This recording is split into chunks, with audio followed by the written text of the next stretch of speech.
신학교에서 공부하는 한 학생과 만나서 이야기를 나누는데 이야기를 하는 중간에 교수님 앞으로의 계획이 어떻게 되십니까? 저에게 묻더군요.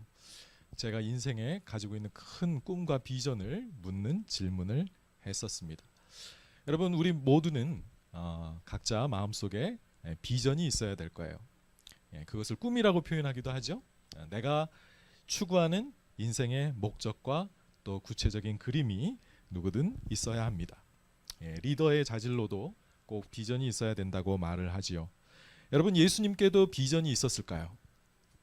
그분이 이 땅에 오셔서 뭔가 반드시 성취하고자 했던 목적을 우리에게 말씀해 주신 적이 있는데 그것은 바로 내가 이 땅에 내 교회를 세우겠다라는 말씀이었습니다. 예수님께서는 공생애를 사시는 동안 일부러 제자들과 함께 조용한 시간을 가지셨어요. 제자들과 사역을 잠깐 내려놓고 리트릿을 가신 거죠. 잠깐 수련회를 가지시면서 제자들에게 그동안 숨겨왔던 자신의 정체를 분명하게 밝히십니다. 제자들의 입에서 그리스도시고 하나님의 아들이라는 고백에 대해서 옳다고 이야기를 하시고 또 바로 이어서 자신의 비전을 말씀하시는데 내가 이 반석 위에 내 교회를 세울 것이다 라고 하신 말씀입니다. 예수님이 십자가의 고난을 견디신 것도 그죠? 그리고 부활의 영광을 얻으신 것도 모두 다 예수님의 교회, 이스라엘을 대신할 하나님의 새로운 백성을 창조하시는 것이 그분의 인생의 목적이었다는 것입니다. 예수님은 사도 바울은 하나님이 자기 피로 사신 교회다라는 표현을 한 적이 있어요. 예수님은 교회를 얻으시기 위해 자기의 목숨을 대가로 지불하면서 이 교회를 사신 것입니다. 여러분 이만큼 예수님이 소중히 여기신 이 교회가 무엇인지 오늘 여러분과 함께 생각해 보기를 원합니다. 특별히 우리가 교회 창립 15주년을 앞두고 과연 우리가 어떤 교회가 되어야 하는가 이 시간에 한번 여러분과 고민을 나누어 보고 싶기도 합니다. 예수님이 세우시는 교회라는 제목으로 하나님의 말씀을 나눌 텐데요. 오늘 방금 전에 말씀드린 마태복음 16장 13절에서 20절까지 있는 말씀으로 여기서 예수님이 세우시기 원하는 교회가 어떤 것인지 여러분과 함께 나누어 보기 원합니다. 자, 함께 말씀 읽도록 하겠습니다. 교독하실게요. 제가 먼저 읽겠습니다. 예수께서 빌립보 가이사랴 지방에 이르러 제자들에게 물어 이르되 사람들이 인자를 누구라 하느냐? 이르되 더러는 신뢰와 더러는 엘리야 어떤 이는 예레미야나 선지자 중에 하나라 하나이다. 이르시되 너희는 나를 누구라 하느냐? 시몬 베드로가 대답하여 이르되 주는 그리스도시요 살아계신 하나님의 아들이시니이다. 예수께서 대답하여 이르시되 바요나 시몬아 내가 복이 있도다. 이를 내게 알게 하니는 혈육이 아니요 하늘에 계신 내 아버지시니라. 또 내가 내게 이르노니 너는 베드로라. 내가 이 반석 위에 내 교회를 세우리니 음부의 권세가 이기지 못하리라. 내가 천국 열쇠를 내게 주리니 내가 땅에서 무엇이든지 매면 하늘에서도 매일 것이요 내가 땅에서 무엇이든지 풀면 하늘에서도 풀리리라 하시고 제자들에게 경고하사 자기가 그리스도인 것을 아무에게도 이르지 말라 하시니라. 아멘. 자, 첫째로 예수님이 세우시는 교회는 우리가 믿는 예수님을 바로 알고 믿는 사람들로 이루어집니다. 오늘 본문에서 베드로는 예수님을 뭐라고 고백합니까? 주는 그리스도시요 또 하나님의 아들이십니다라고 고백을 하지요. 자, 교회를 이루고 있는 성도들은 바로 베드로처럼 예수님을 이렇게 신앙 고백할 수 있어야 되겠습니다. 자, 마태복음은 크게 두 부분으로 나눠지는데 전반부의 사역은 갈릴리에서 이루신 사역입니다. 그리고 이제 후반부는 유대와 예루살렘에서 이루신 사역을 기록하고 있는데 오늘 우리가 본 이 본문은 바로 전반부에 있었던 모든 갈릴리 사역을 마무리 짓는 절정에 해당되는 부분입니다. 그동안 예수님의 모든 가르침과 사역은 바로 이것을 위해서 이루어져 왔던 거죠. 그 결론이 바로 예수님이 자기가 누구이신가, 즉 그리스도시고 하나님의 아들이시라는 사실을 보여주기 위한 것이었음을 마태가 지금 보여주고 이렇게 기록하고 있는 것입니다. 자, 오늘 본문의 배경을 보면 예수님은 일부러 사람들을 피해서 제자들과만 함께 있는 특별한 시간을 가지신 것을 알 수 있습니다. 왜 그러셨을까요? 뭔가 아주 할 이야기, 제자들에게 긴히 나누어야 할 중요한 가르침이 있었기 때문이었겠죠. 13절을 보겠습니다. 예수께서 빌립보 가이사랴 지방에 이르러 제자들에게 물어 이르시되 사람들이 인자를 누구라 하느냐 그랬어요. 자, 여기서 인자는 예수님이 자신을 가리킬 때 쓰시던 말입니다. 사람의 아들이란 뜻인데요. 놀랍게도 예수님은 자신의 정체성을 지금 화두로 삼으신 거예요. 그러자 제자들이 예수님에 대해서 그동안 사람들에게 들어왔던 말들을 보고합니다. 14절이죠. 이르시되 더러는 침례 요한, 더러는 엘리야, 어떤 이는 예레미야나 선지자 중에 하나라고 합니다. 자, 사람들은 보통 예수님을 어떤 종말론적인 인물 또는 선지자라고 인식했습니다. 자, 예수님을 침례 요한의 환생이다라고 믿는 그런 사람들이 꽤 있었어요. 성경에 보면 헤롯 왕이 예수님을 그런 존재로 인식했던 것을 볼 수 있습니다. 자, 침례 요한은 예수님을 이 땅에 소개한 하나님의 전령이었죠. 또는 구약의 마지막 선지자라고 불리우기도 합니다. 자, 그가 예수님과 동일시됐던 이유는 그가 전했던 메시지가 예수님이 전하신 메시지와 아주 유사했기 때문이에요. 즉 하나님의 나라가 아주 가까이 왔으니 회개하라 라는 메시지를 둘 다 전했죠. 예수님은 침례 요한의 그 침례 사역을 따라서 또 제자들을 통해 사람들에게 침례를 주시기도 했습니다. 요한과 예수님의 한 가지 차이가 있다면 요한은 기적을 행하지 않았어요. 그런데 예수님은 수많은 기적을 행하셨다는 것이었습니다. 자, 그래서 이렇게 예수님이 기적을 행하실 수 있는 이유는 바로 침례 요한이 죽었다가 살아났기 때문에 이 많은 기적을 행한다라고 생각했던 것이죠. 또 어떤 사람은 예수님을 엘리야라고 생각했습니다. 자, 구약 성경의 제일 마지막 책이 뭐죠? 말라기입니다. 말라기서의 제일 마지막에 보면 하나님께서 여호와의 날이 이루어지기 전에, 즉 하나님이 이 땅에 오시기 직전에 선지자 엘리야를 먼저 보내실 것을 예언하셨어요. 자, 엘리야는 구약 성경을 보면 정말 놀라운 하나님의 그런 기적들을 행한 능력의 선지자였죠. 아마 사람들은 예수님의 기적을 일으키시는 수많은 사역들을 보면서 바로 이 지금 하나님의 나라가 가까이 왔고 종말이 가까이 왔고 지금 그것을 앞서 많은 기적을 일으키면서 사람들을 하나님께로 돌이키게 하는 그런 인물, 이 엘리야와 동일시했을 것 같습니다. 또 어떤 사람이 예수님을 예레미야라고 생각했대요. 예레미야는 예루살렘이 멸망하기 직전에 백성들에게 회개를 촉구하던 선지자였습니다. 그는 눈물의 선지자라고 불릴 만큼 당시 유대 지도자들에게 엄청난 반대와 핍박을 받은 사람이었죠. 자, 예수님도 유대 지도자들과 이렇게 대립하면서 회개와 심판의 메시지를 전했었는데 바로 그의 그런 모습 속에서 이 선지자 엘리야를 떠올리는 사람들도 있었습니다. 자, 예수님은 이번에는 제자들의 생각을 물어보십니다. 15절이죠. 이르시되 너희는 나를 누구라고 하느냐.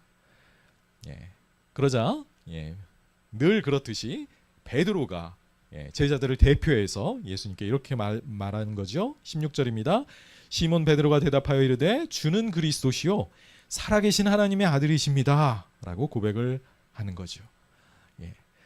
자, 이것은 베드로와 또 다른 제자들이 예수님의 사역을 그동안 쭉 지켜와 보면서 예수님의 생애를 가만히 지켜보면서 내린 결론이었을 것입니다.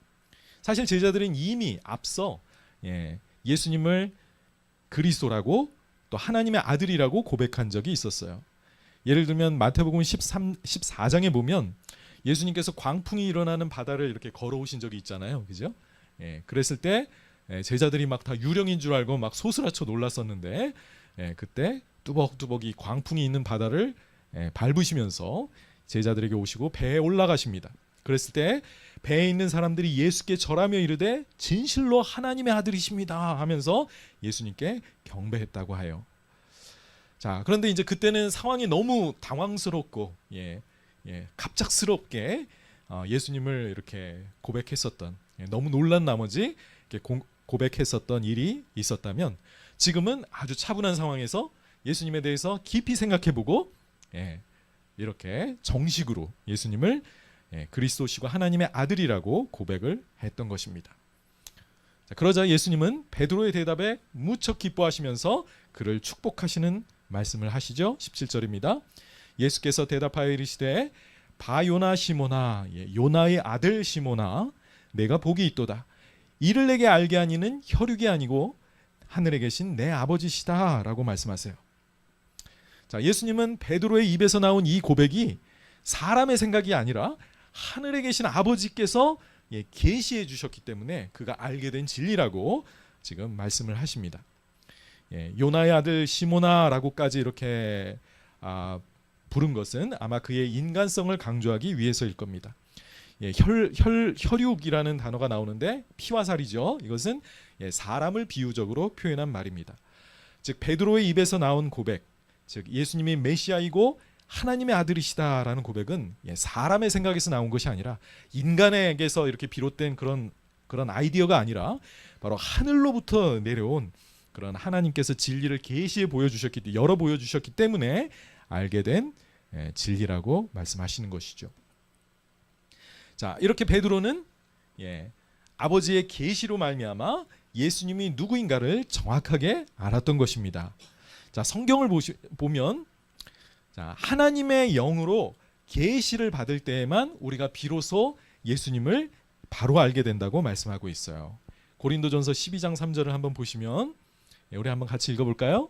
시작. 그러므로 내가 너희에게 알리노니 하나님의 영으로 말하는 자는 누구든지 예수를 저주할 자라 하지 아니하고 또 성령으로 아니하고는 누구든지 예수를 주시라 할 수 없느니라 그랬어요. 성령의 계시를 받은 사람들만, 성령의 진리의 빛을 비추어 주신 사람들만 예수님은 주님이십니다라고 고백할 수가 있다는 거죠.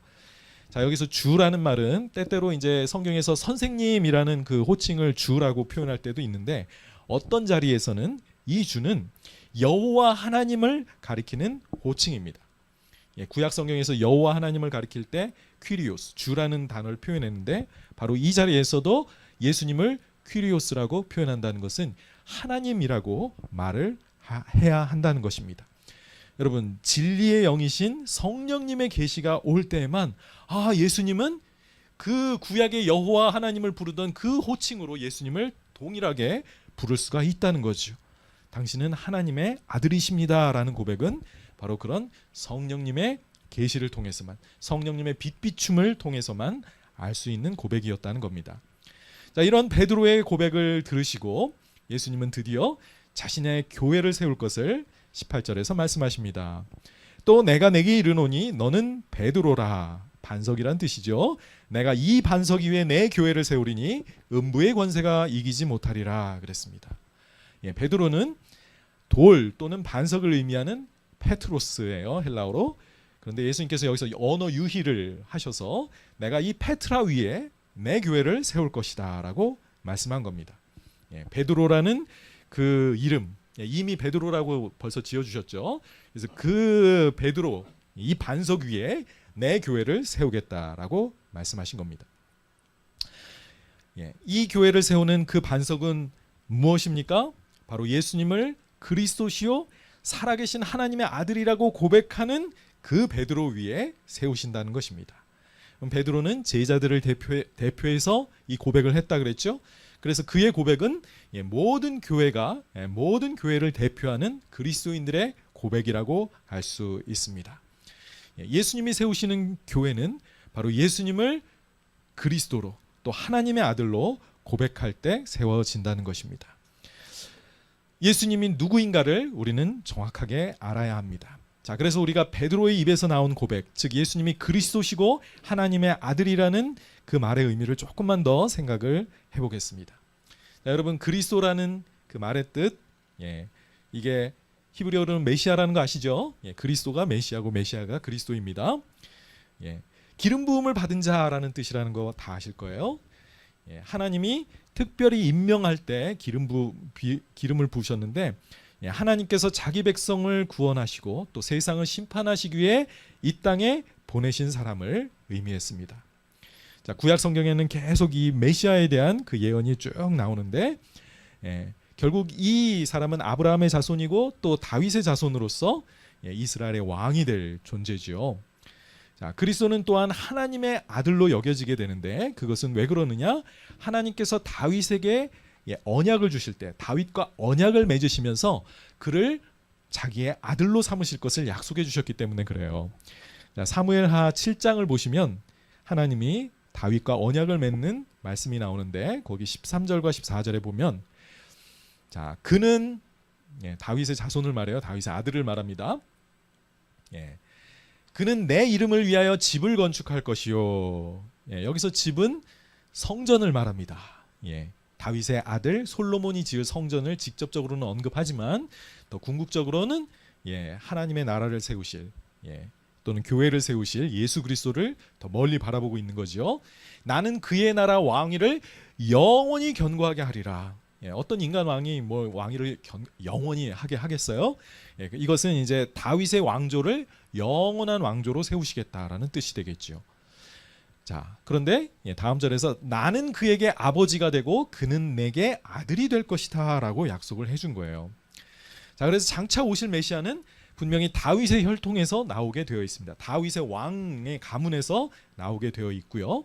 그런데 하나님이 그를 자기의 아들로 삼으시겠다라고 여기서 선언을 하신 것입니다. 자, 그래서 이 메시아는 이스라엘의 왕이시면서 왕이십니다라는 고백이면서 동시에 그래서 베드로가 하나님의 아들이십니다라고까지 덧붙여서 고백을 했던 거지요.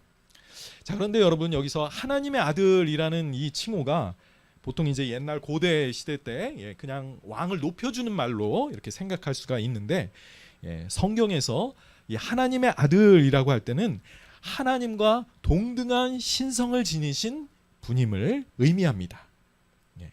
예수님은 그냥 왕이시기 때문에 그냥 존칭의 말로 형식적인 말로 하나님의 아들이다가 아니라 하나님의 속성을 다 가지고 계신 본질상 하나님이신 그분이심을 우리가 고백하고 있는 거예요. 자, 예수님의 신성이 어디에서 분명하게 드러났다고 했죠?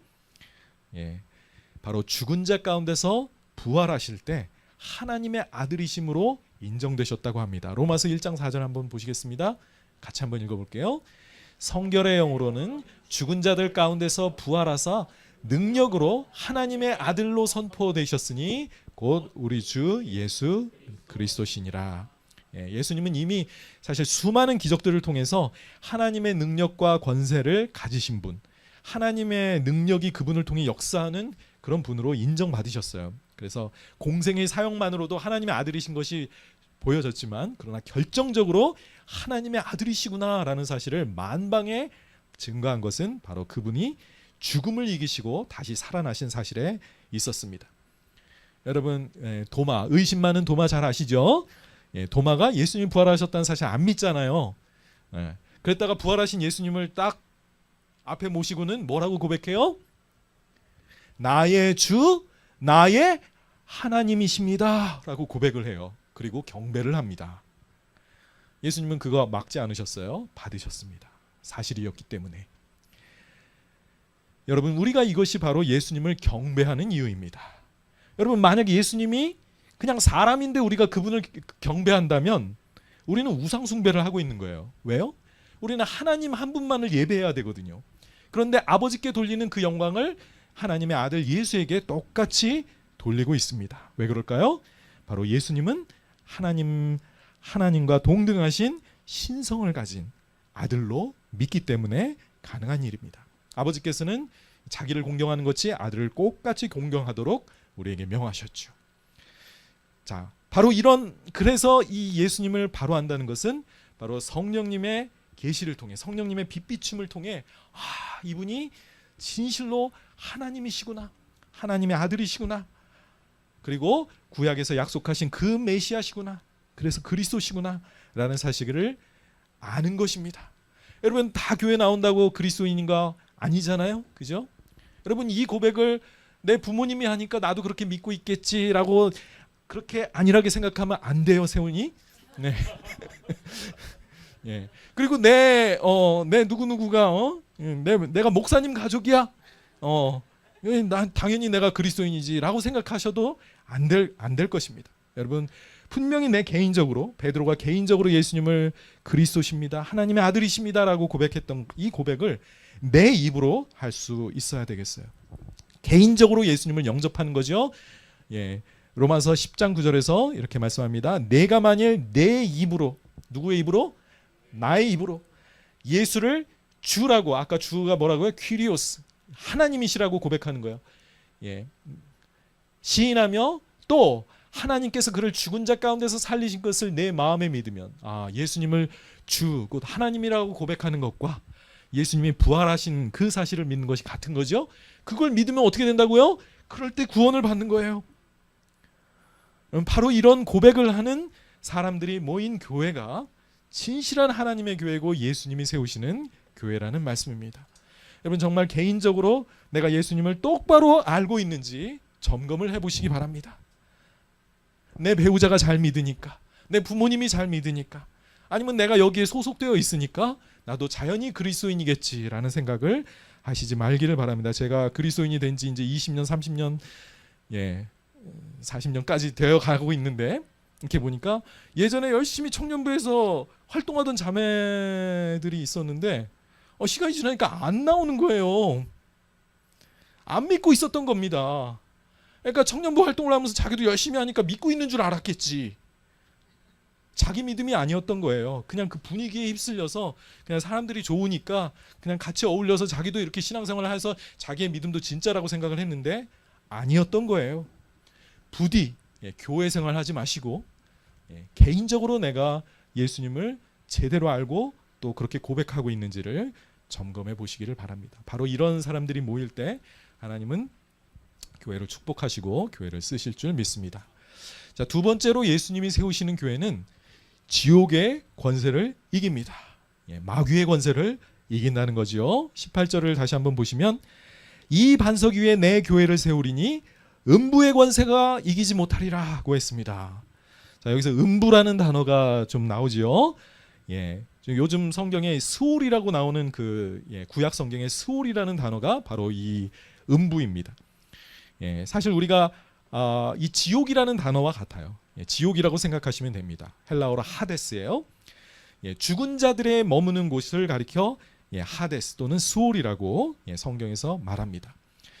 자, 이 음부에 해당하는 이 음부의 권세라는 이 말의 원어는 지옥의 문이라고 되어 있어요. 지옥의 문이 이기지 못하리라고 되어 있는 겁니다. 여러분, 문은 뭐예요? 성의 성곽의 그 입구잖아요, 그죠? 그 성의 경계이면서 성을 안전하게 지켜주는 그 보루가 바로 문입니다. 만약에 적이 침략해 들어온다면 문을 통해 들어오겠죠? 자, 그래서 지옥의 문은 지옥의 권세가 집중되는 곳이라는 그런 의미가 있습니다. 자, 예수님이 제자들과 함께 있었던 가이사랴 빌립보가 오늘 예수님이 방문하셨던 그 지역이 바로 지옥의 문이 있었던 곳으로 알려진 곳이었습니다. 이스라엘 여행을 갔을 때 제가 여기 그 가이사랴 빌립보 지역을 방문한 적이 있어요. 지금은 이제 바니아스라는 곳으로 불리는데 원래는 파니아스였습니다. 왜냐하면 판신을 경배하던 지역이 바로 여기였거든요. 자, 이곳은 헬몬산이라는 예수님의 그 변화산 있잖아요. 그래서 헬몬산이라는 그 높은 산 기슭에 위치해 있고요. 바로 여기에서 요단강이 시작되는 샘들이 있는 매우 풍요롭고 아름다운 땅이 바로 가이사랴 빌립보였습니다. 이곳의 지역적인 특징은 보면 높은 절벽이 있어요. 이 절벽 밑에서부터, 이게 암석인데 어떻게 이게 이렇게 가능한지, 바로 이 암석 밑에서부터 물이 이렇게 솟아나오는 겁니다. 그래서 예전부터 이곳을 영험한 곳으로 여겼나 봐요. 그래서 바로 이곳에 여러 신전들을 지어놓은 그런 것을 알 수 있어요. 제우스 신도 있고 아폴론 신도 있는데 그 중에서 가장 이 지역에서 유명했던 것은 판신을 섬기던 그런 모습입니다. 지금은 뭐 폐허만 남아 있어서 제가 그냥 조감도라 그럴까요? 예상도를 그렇게 보여드렸습니다. 자, 판신은 예, 여러분 팬플룻이라고 들어보셨나요? 이렇게 필인데 이렇게 대나무로 이렇게 된 그 팬플룻이라는 단어가 유래된 그 신인데 이 판신은 야생의 신이었고요. 목동들과 가축들의 신으로 불렸습니다.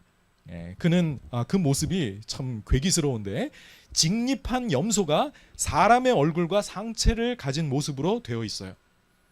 그런데 그는 섹스의 신이었습니다. 풍요와 다산의 상징이었어요. 마치 이제 뭐 수염소가 막 암컷들 다 거느리고 막 다 그렇게 번식하잖아요. 아마 그 모습에서 이 염소의 모습으로 이 풍요의 신을 그렇게 상징적으로 보여줬던 것 같습니다. 그래서 풍요와 다산을 기원하는 그 사람들이 여기서 이 판신을 섬기던 것이 바로 이 가이사랴 빌립보였던 거죠. 사진에 보이는 곳이 판신에게 제물을 드렸던 곳인데 여기서 이 컴컴한 이 동굴 입구죠.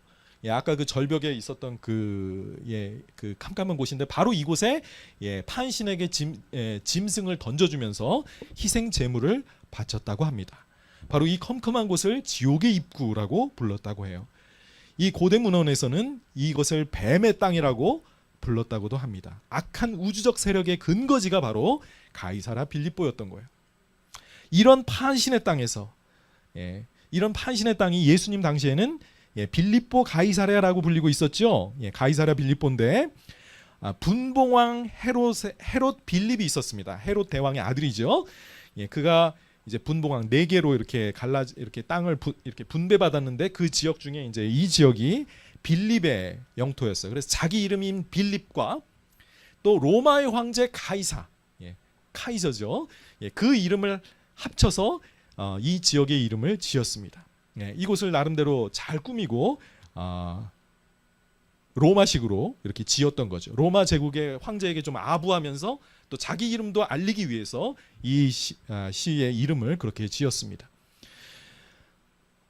그러니까 이 지역은 어떤 곳이에요? 이 통치자가 누구인가를 보여주고 있습니다. 로마의 황제가 다스리는 곳, 그리고 헤롯 가문의 빌립이 다스리는 곳임을 말해주는 이 곳이었습니다. 예수님은 바로 이 세상 군주들의 이름이 높임을 받고 그리고 지옥의 문이라고 불리는 마귀의 세력이 있는 곳에서 판이라는 사람들이 풍요의 신을 예배하는 이 곳에서 바로 자신의 정체를 그리스도 하나님의 아들이라고 선포하신 것입니다. 그리고 내가 교회를 세울 것인데 음부의 권세가 지옥의 문이 이기지 못할 것이다 라고 말씀하신 것이죠. 예수님의 교회와 지옥의 권세는 영적인 전쟁을 벌이는 상황 가운데 있게 될 것을 여기서 예언하신 것입니다. 우리는 마귀의 세력과의 전쟁 중에 있다는 사실을 기억해야 합니다. 교회는 지옥의 세력과 사람들을 죽음으로 몰고 가는 이 세력과 지금 영적인 전쟁 중에 있습니다. 에베소서 6장 12절을 한번 볼까요? 자, 우리의 씨름은 우리의 싸움이죠. 우리는 전쟁 중입니다. 혈과 육을 상대하는 것이 아닙니다. 혈과 육은 아까 사람이라 그랬죠? 사람들 향해서 물리적인 폭력으로 싸우는 게 아니라 영적인 싸움을 하고 있는 거예요. 통치자들, 권세들, 이것은 이제 천사들의 세력을 말해요. 이 어둠의 세상 주관자들과 하늘에 있는 악의 영들을 상대함이라. 이 세상의 통치자들과 권세자들의 배후에는 이 영적인 어둠의 세력, 이 타락한 이 마귀의 세력이 배후에서 세상의 세력들을 조정해서 교회를 핍박하고 있습니다. 바로 이 싸움 가운데 우리 교회가 지금 생존해 가고 있는 것입니다. 그럼 성경을 보면 마귀가 지금도 두루다니며 삼킬 자를 찾고 있다라고 말씀합니다. 여러분, 마귀의 특징은 무엇입니까? 거짓의 아비입니다. 마귀가 거짓말로 하와를 속여서 하나님의 말씀에 불순종하게 했던 것처럼 지금도 마귀는 사람들의 마음속에 거짓 것을 자꾸 믿게 하는 거예요. 그래서 할 수만 있으면 믿는 자들까지도 속여서 지옥으로 끌고 가려고 하는 것이죠. 지금 교회가 쇠퇴하는 반면에 여러분 이단이 얼마나 번성하고 있는지 잘 아실 겁니다. 자, 요한계시록은 아시아에 있는 7교회에 보내진 편지 글로 되어 있죠. 그 중에 버가모 교회라는 곳에 대해서 주님이 뭐라 그래요? 그곳은 사탄의 권좌가 있는 곳이다 라고 말씀합니다. 그 도시, 이 버가모라는 도시는 마귀가 강력하게 역사하는 그런 센터였다는 뜻이죠. 그래서 그 교회에 안디바라는 증인이 끝까지 주님에게 충성하다가 순교를 당했다라고 합니다. 또 두아디라 교회가 있는데요. 그 교회는 이세벨이라는 여자 선지자의 교훈을 받아들이고 있었어요. 그녀는 거짓 선지자였다고 말합니다. 성도들을 유혹해서 행음하게 하고 또 우상에게 바쳐진 제물을 먹게 했다고 합니다. 그러면서 두아디라 교회에게 그들은 사탄의 깊은 것을 알지 못하는 자들이라고 책망하셨어요. 여러분, 이 교회가 그냥 그냥 어떤 인간적인 어떤 기관으로 그냥 유지되고 이런 거 아닙니다. 마귀와의 영적인 싸움 가운데 있는 교회인 거예요. 여러분, 우리가 언제든지 마귀의 공격에 휘말릴 수 있음을 기억하면서 속지 말아야 되겠습니다. 마귀가 하는 일이 뭐겠습니까? 성도들 사이를 이간질하겠죠. 목회자를 의심하게 만들고 또 원망과 불평을 우리 가운데서 일으킬 겁니다. 또 성도들이 영적인 것에 무관심하게 하고 세상을 좋아하고 세상 문화를 따라가도록 자꾸 부추길 거예요. 그리고 교회가 복음을 전하지 못하도록 교회를 위협하고 또 겁박할 겁니다. 사람들에게 교회의 나쁜 이미지를 심어주어서 사람들이 더 이상 교회에 가지 않도록 어떻게 해서든 잡아두려고 온갖 방해를 하겠지요. 여러분, 이런 마귀의 공격에 대항해서 우리는 어떻게 해야 할까요? 바울은 하나님의 전신갑주를 입으라고 권면합니다. 13절에서 에베소서 6장에서 이렇게 말하는데요. 그러므로 하나님의 전신갑주를 취하라. 전신 갑옷을 입으라는 거죠. 이는 악한 날에 너희가 능히 대적하고 모든 일을 행한 후에 서기 위함이라.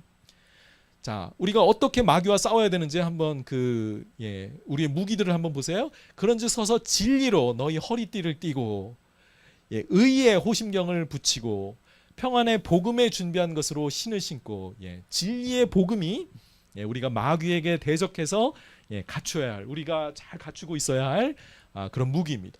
또 이 모든 것 위에 믿음의 방패를 가져라라고 해요. 이로써 악한 자의 모든 불화살을 소멸하고 이 마귀의 공격을 막아주는 게 뭐예요? 우리의 믿음이라고 합니다. 그리고 구원의 투구와 성령의 검 곧 하나님의 말씀을 가지라. 우리의 공격 무기가 바로 이것입니다. 뭐라고요?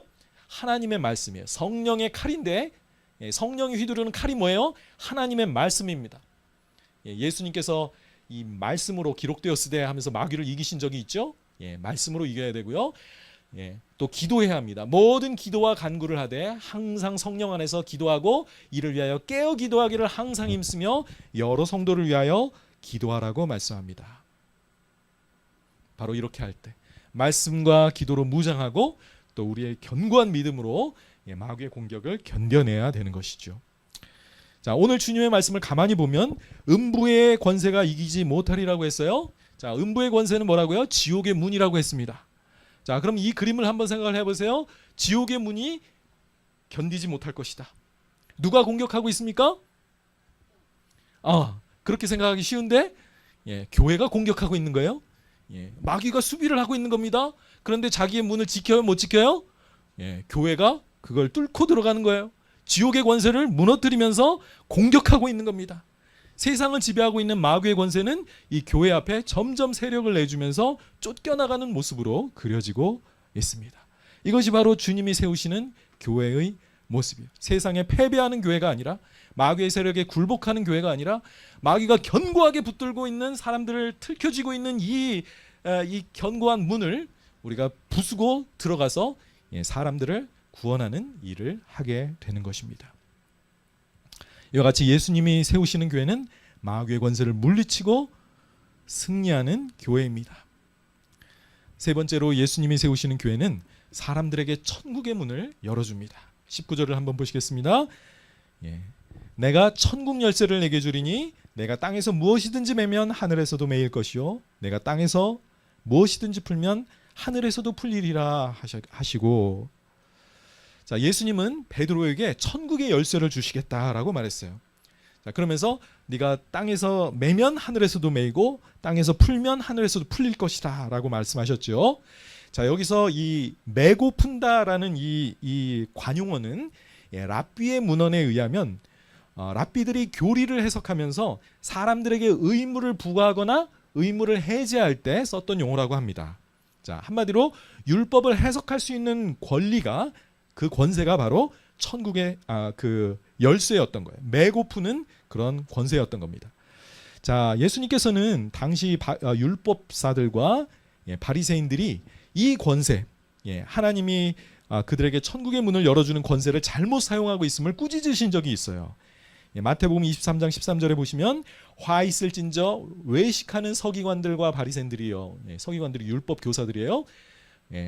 바리새인들이요. 너희는 천국 문을 사람들 앞에서 닫고 너희도 들어가지 않고 들어가려 하는 자도 들어가지 못하게 하는도다라고 말합니다. 당시 종교의 지도자들은 위선자들이었어요. 그래서 자기도 하나님의 말씀대로 살지 않고 사람들도 못 살도록 그렇게 해석을 잘못하고 있고 그랬다는 거죠. 그래서 그 천국의 열쇠를 그들에게서 빼앗아 이제는 베드로에게 주시겠다라고 볼 수도 있다는 겁니다.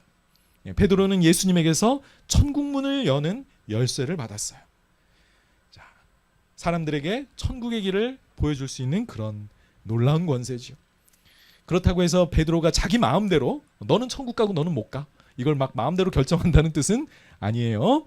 자, 여기서 열쇠를 받았다는 것은 주님의 명에 따라, 주님의 뜻에 따라 누군가에게 천국의 문을 열어주고 그것을 닫고 하는 책임을 의미합니다. 자, 누군가를 천국에 보내고 지옥에 보내는 건 하나님이 결정하시는 일이죠. 그런데 그 주님의 뜻에 따라서 실제로 천국 문을 열어주고 닫는 것은 바로 교회가 해야 될 일이라는 겁니다. 여기서 주님께 열쇠를 받는 이 모습은 구약 성경을 배경으로 하고 있는데요. 자, 하나님께서 다윗 왕조 때 거기에서 부패한 국고직이었던 셈나를 폐하시고 엘리야김을 대신 세우시는 장면에서 이 말씀이 나와요. 이사야서 22장 20절에서 22절입니다.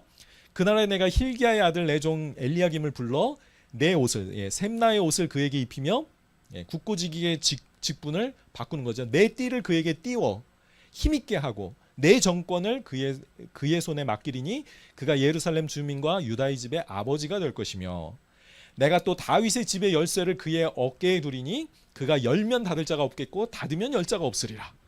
국고지기로서의 사명을 지금 엘리야김에게 맡기는 이 말씀에서 말씀이 나옵니다. 다윗의 집의 열쇠를 맡긴다는 것은 왕권을 그에게 소유한다라는 뜻이 아니라 왕의 권세 하에서 왕명을 받들어서 이 재정을 담당하는 그런 책임을 맡는 것을 의미하죠. 자, 교회의 대표인 베드로도 하나님의 권세 아래서 천국을 열어주고 닫는 그런 일을 하게 된다는 것입니다. 여러분, 사도행전을 보면 베드로가 어떻게 천국의 열쇠를 사용하는지를 잘 보게 되죠.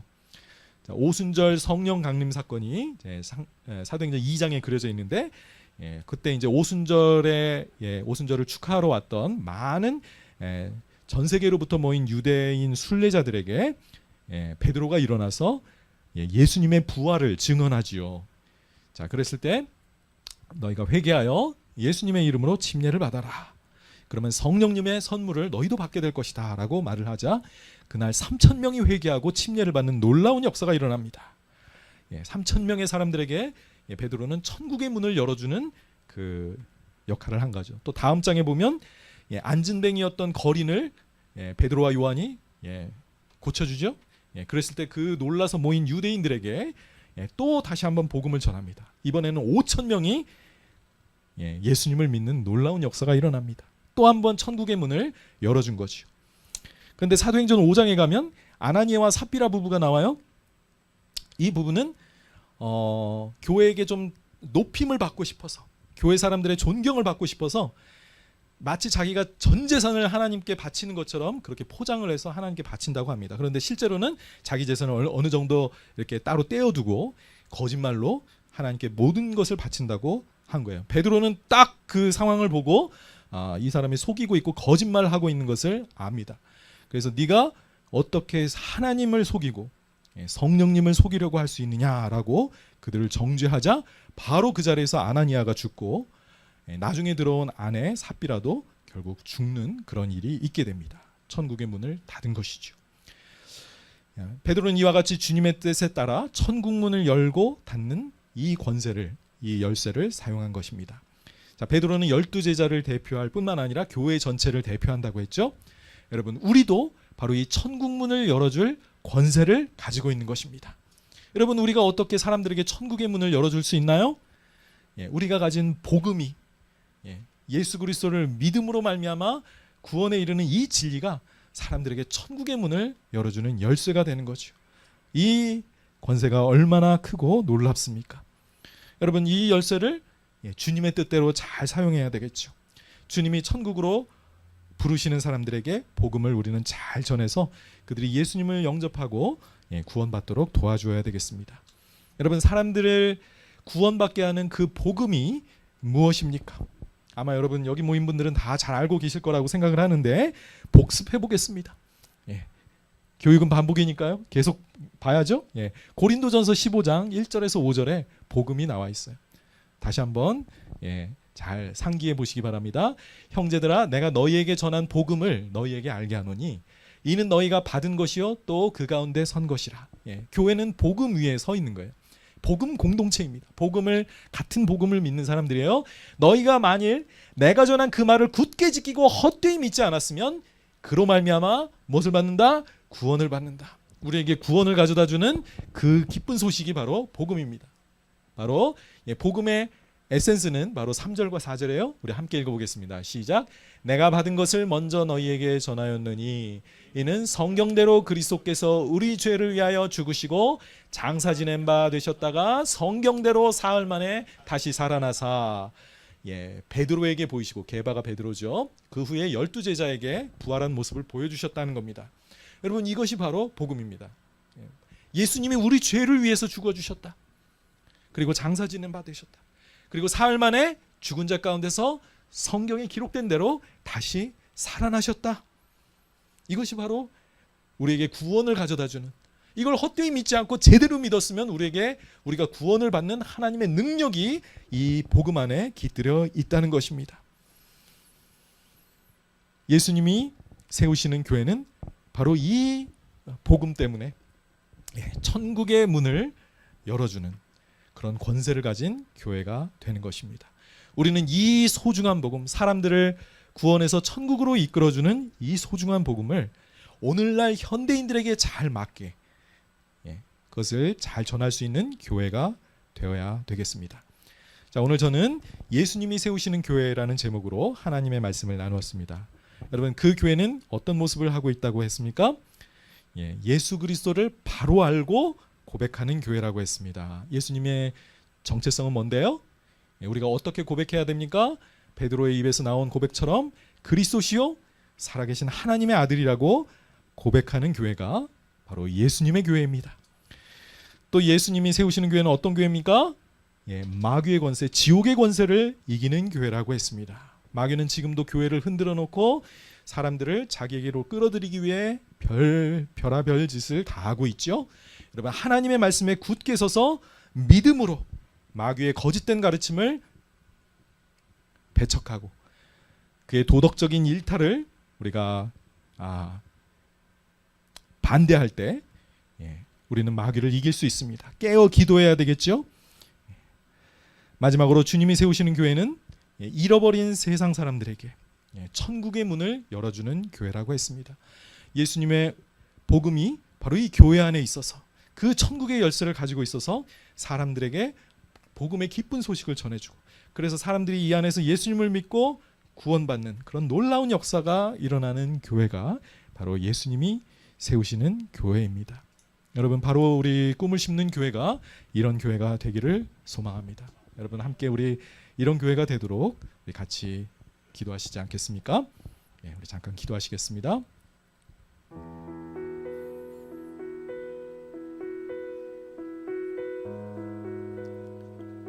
오늘 예수님이 세우시는 교회에 대해서 생각해 보았습니다.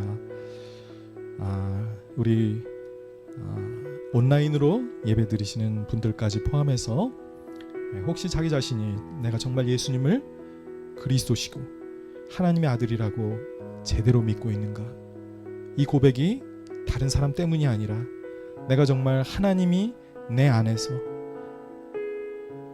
진리를 열어주셨기 때문에 내가 진실로 예수님을 죽었다가 다시 살아나신 하나님의 아들로 믿고 있는가 점검해 보시기를 바랍니다. 바로 그런 분이 모일 때 하나님은 교회를 축복하시고 또 쓰실 줄 믿습니다. 여러분, 혹시 우리 가운데 마귀가 우리를 유혹하는 모습을 보고 있지는 않습니까? 우리가 서로에 대해 진심으로 사랑하지 못하고 오히려 의심하고 비방하고 또 불평과 원망이 우리 가운데 있지는 않습니까? 여러분, 정말 깨어 기도하시기를 바랍니다. 마귀에게 속아 넘어가지 않도록, 또 내 자신이 혹시 성령님으로 살아가지 않고 육신에 따라 살다가 세상의 욕심을 쫓아가다가 마귀 같은 모습으로 말하고 행동하고 있지는 않은지 돌아보시기 바랍니다.